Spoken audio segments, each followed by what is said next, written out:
তাই কোকিল আমার ডাকিলেও আসি না ডাকিলেও আসি, কি জাদু জানে ওই কোকিলের কণ্ঠস্বর বাঁশেরও বাঁশি।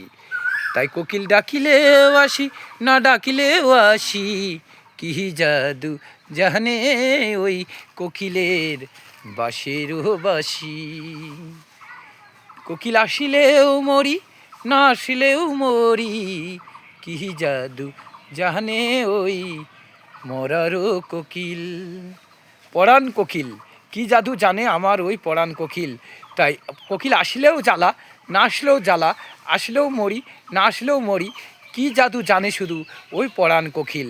তাই বন্ধুদের জন্য আমি ধরে যাচ্ছি যে পরাণ কোকিল আসলেও জ্বালা না আসলেও জ্বালা, আসলে ডাক শুনতে পারি, গান শুনতে পারি, জাদু জানে সে, বাঁশির মতো একটি কণ্ঠে গান গায়, তার গান শুনে মুগ্ধ হয়ে যায় আমি। তাই কি জাদু জানে ওই বাঁশেরও বাঁশি। বন্ধুদের তাই ধরে যাচ্ছি যে কি জাদু জানে ওই বাঁশের বাঁশি, এটা ধরে গেলাম বন্ধুদের উদ্দেশ্যে। তাই সকলেই ভালো থাকবেন। ভিডিওটি ভালো লাগলে আমার জন্য সবাই একটু দোয়া এবং আশীর্বাদ রাখিবেন সবাই।